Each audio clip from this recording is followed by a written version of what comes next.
Assalamualaikum warahmatullahi wabarakatuh. Perkenalkan, nama saya Gung Gunawan Ihsan dari Pendidikan Teknik Sipil dan Perencanaan Universitas Negeri Makassar, NIM 1821042023. Di sini saya akan menjelaskan mengenai pengadaan barang dan jasa melalui pengadaan khusus.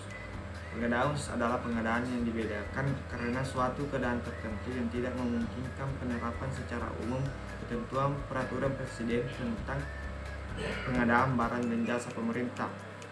Pengadaan barang dan jasa yang termasuk khusus meliputi pengadaan barang dan jasa dalam rangka penanganan keadaan darurat, dan kedua itu pengadaan barang dan jasa dari luar negeri, yang ketiga itu pengecualian, dan keempat itu penelitian, dan kelima itu tender seleksi internasional dan dana pinjaman luar negeri atau hibah luar negeri.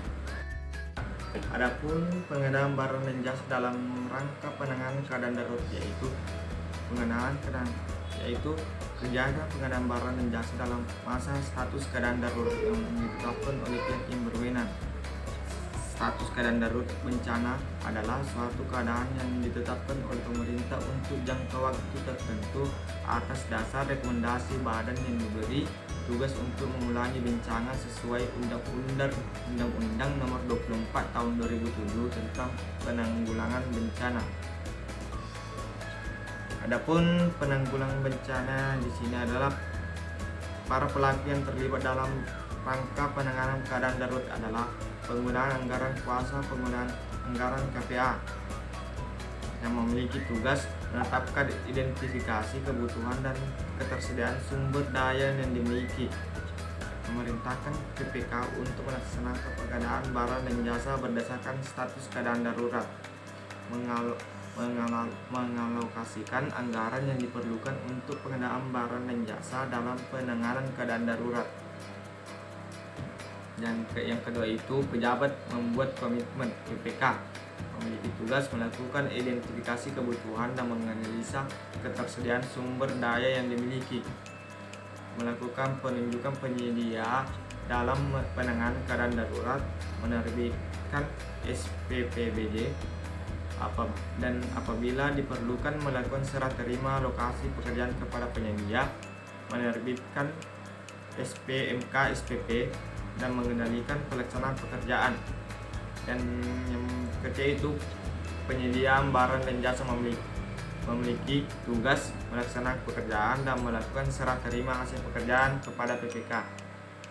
Adapun keadaan darurat meliputi yaitu keadaan yang disebabkan oleh bencana alam, bencana non alam, dan atau bencana sosial setelah ditetapkan status keadaan darurat sesuai ketentuan peraturan perundang-undangan. Yaitu bencana alam yaitu adalah bencana yang diakibatkan oleh peristiwa atau serangkaian peristiwa yang disebabkan oleh alam antara lain namun tidak terbatas berupa gempa bumi, tsunami, gunung meletus, banjir, kekeringan, angin topan, dan tanah longsor. Bencana non alam yaitu adalah bencana yang diakibatkan oleh peristiwa atau rangkaian peristiwa non alam yang antara lain namun tidak terbatas berupa gagal teknologi, gagal modernisasi, epidemi, dan wabah penyakit. Bencana sosial yaitu adalah bencana yang diakibatkan oleh peristiwa atau serangkaian peristiwa yang diakibatkan oleh manusia yang meliputi konflik sosial antara kelompok atau antara komunitas masyarakat, dan teror antara lain namun tidak terbatas berupa bantuan untuk korban konflik. Adapun pengadaan barang dan jasa dari luar negeri yaitu kegiatan memperoleh barang jasa merupakan aktivitas setiap tahun yang dilakukan oleh setiap kementerian, lembaga, perangkat daerah. Kegiatan tersebut ada yang dilakukan di dalam negeri dan ada juga dilakukan di luar negeri, antara lain perwakilan diplomatik dan konsuler Republik Indonesia serta kantor perwakilan Indonesia pada organisasi internasional seperti Perserikatan Bangsa-Bangsa yaitu PBB dan organisasi internasional lainnya. Dasar hukum untuk pengadaan barang dan jasa di luar negeri meliputi ketentuan peraturan Presiden Nomor 16 Tahun 2016 ini. Dalam hal ini tidak dapat dilaksanakan maka dapat menyesuaikan dengan ketentuan pengadaan barang dan jasa negara setempat. Ketentuan lebih lanjut mengenai tata cara pengadaan barang dan jasa di luar negeri diatur oleh Menteri Luar Negeri setelah berkonsultasi dengan LKPP. Berikut ini contoh kondisi pasar di beberapa negara lain, yaitu yang pertama, pengadaan peralatan kantor di kantor Konsulat Jenderal Konjen Indonesia di Jeddah, Arab Saudi. Kondisi pasar yang ada di Arab Saudi tidak mengenal tender seleksi sehingga tidak terbiasa mengisi dokumen kualifikasi dan dokumen penawaran. Pelaku usaha hanya menunggu pembeli. Kondisi demikian tidak dapat dilakukan dengan tender seleksi. Pilihan yang paling tepat adalah dengan meninjaukan langsung kondisi pasar di Arab Saudi. Pasti berbeda dengan negara lain seperti di Belanda maupun di Jepang, sehingga perlu penyesuaian di setiap negara. Yang kedua contohnya yaitu penyertakan surat suara untuk pemilihan umum presiden untuk warga negara Indonesia di Taiwan yang dilakukan oleh kantor dagang Indonesia di Taiwan senilai 2 miliar dilakukan melalui tender dengan mengundang minimal 3 pelaku usaha jasa pencetakan. Adapun pengecualiannya di sini yaitu pengadaan barang dan jasa yang dikecualikan pada pengadaan barang dan jasa pemerintah adalah pengadaan barang dan jasa yang ketentuannya dikecualikan baik sebagian atau seluruhnya dari ketentuan pengadaan barang dan jasa pemerintah sebagaimana diatur dalam Peraturan Presiden Nomor 16 Tahun 2018 tentang pengadaan barang dan jasa pemerintah. Tahapan proses pengadaan barang dan jasa dilakukan melalui 4 tahapan, yaitu perencanaan, persiapan, pemilihan, dan pelaksanaan kontrak. Pengadaan yang dikecualikan dapat sebagian atau seluruhnya untuk pengadaan barang dan jasa. Pada Badan Layanan Umum BLU sebagai dikecualikan yaitu pada proses pemilihan di mana dapat ditetapkan oleh pimpinan BLU, sedangkan untuk pengadaan barang dan jasa yang diatur dalam ketentuan perundang-undangan lainnya dikecualikan seluruhnya. Pengadaan barang dan jasa yang dikecualikan pada pengadaan barang dan jasa pemerintah meliputi yaitu pengadaan barang dan jasa Badan Layanan Umum BLU, dan kedua yaitu pengadaan barang dan jasa yang dilaksanakan berdasarkan tarif barang dan jasa yang dipublikasikan secara luas kepada masyarakat. Dan yang ketiga itu pengadaan barang dan jasa yang dilaksanakan sesuai dengan praktik bisnis yang sudah mapan. Dan keempat yaitu pengadaan barang dan jasa yang diatur dengan ketentuan peraturan perundang-undangan lainnya.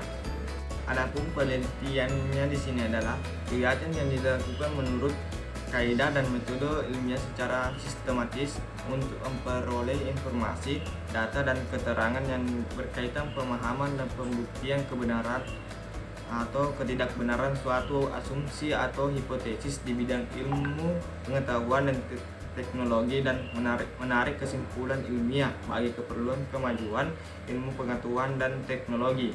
Kegiatan penelitian bertujuan untuk memperoleh inovasi dan investasi teknologi. Inovasi merupakan kegiatan untuk menambah manfaat dari teknologi yang sudah ada. Contohnya mengembangkan ekstrak daun sirsak untuk obat kanker, sedangkan investasi dalam kegiatan untuk menemukan sesuai teknologi yang baru dan belum ada sebelumnya. Contohnya penemuan bola lampu pijar. Penelitian dilakukan oleh PA atau KPA pada kementerian, lembaga, perangkat daerah sebagai penyelenggara penelitian dan kewenangan menambahkan ke pelaku pengadaan atau tidak.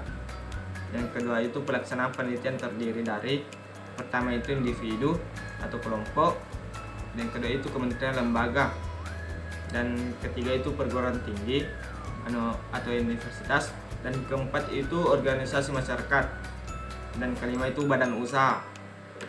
Ya, adapun tender seleksi internasional dan dana pinjaman luar negeri atau hibah luar negeri. Yang pertama itu tender seleksi internasional adalah pemilihan penyediaan barang dan jasa dengan peserta pemilihan dapat berasal dari pelaku usaha nasional dan pelaku usaha asing. Tender seleksi internasional dapat dilaksanakan sebagaimana pada tabel 3 di bawah ini, yaitu pengerjaan konstruksi nilai paket 1 triliun, pekerjaan barang dan jasa lainnya nilai paket 50 miliar, jenis pekerjaan jasa konsultansi nilai paket 25 miliar. Dan keempat itu lembaga penjamin kredit ekspor atau kredit swasta asing. Tender seleksi internasional dilaksanakan untuk nilai kurang dari batasan di atas nomor 1, 2, dan 3. Dalam hal ini tidak ada pelaku usaha dalam negeri yang mampu dan memenuhi persyaratannya. Perusahaan asing yang mengikuti tender seleksi internasional dengan syarat antara lain yang pertama yaitu kerjasama usaha dengan perusahaan nasional dalam bentuk konsorsium, subkontrak, atau bentuk kerjasama lainnya dalam pembuatan suku cadang dan pelaksanaan pelayanan purna jual. Yang kedua itu diumumkan dalam situs web kementerian, lembaga pemerintah daerah, dan situs web komunitas internasional. Dan yang ketiga itu dokumen pemilihan melalui tender seleksi internasional sekurang-kurangnya ditulis dalam 2 bahasa yaitu bahasa Indonesia dan bahasa Inggris. Dan hal terjadi penafsiran arti yang berbeda terhadap dokumen pemilihan. Dokumen yang berbahasa Indonesia dijadikan acuan. Dan yang keempat itu pembayaran kontrak melalui tender seleksi internasional dapat menggunakan mata uang rupiah dan atau sesuai dengan peraturan perundang-undangan. Adapun dana pinjaman luar negeri atau hibah luar negeri. Pinjaman luar negeri adalah setiap pembiayaan melalui utang yang diperoleh pemerintah dari pemerintah. Peminjaman luar negeri yang diikat oleh suatu perjanjian pinjaman yang tidak berbentuk surat berharga negara yang harus dibayar kembali dengan persyaratan tertentu. PP 10 tahun 2011. Hibah pemerintah yang selanjutnya disebut hibah adalah setiap penerima negara dalam bentuk devisa yang dirupiahkan, rupiah, barang dan jasa, atau surat berharga yang diperoleh dari pemberian hibah yang tidak perlu dibayar kembali, yang berasal dari dalam negeri atau luar negeri. PP 10 tahun 2011. Pengadaan barang dan jasa untuk kegiatan yang pendanaannya bersumber dari pinjaman luar negeri atau hibah luar negeri berlaku ketentuan peraturan presiden ini, kecuali diatur lain dalam perjanjian pinjaman luar negeri atau hibah luar negeri. Dalam penyusunan perjanjian dapat dikonsultasi kepada LKPP. Proses pengadaan barang dan jasa untuk kegiatan pendanaan bersumber dari pinjaman luar negeri dan dilaksanakan sebelum dan disepakati perjanjian pinjaman luar negeri. Demikian mengenai pembahasan pengadaan barang dan jasa melalui pengadaan khusus. Lebih dan kurangnya mohon dimaafkan. Wabillahi taufiq hidayah. Wassalamualaikum warahmatullahi wabarakatuh.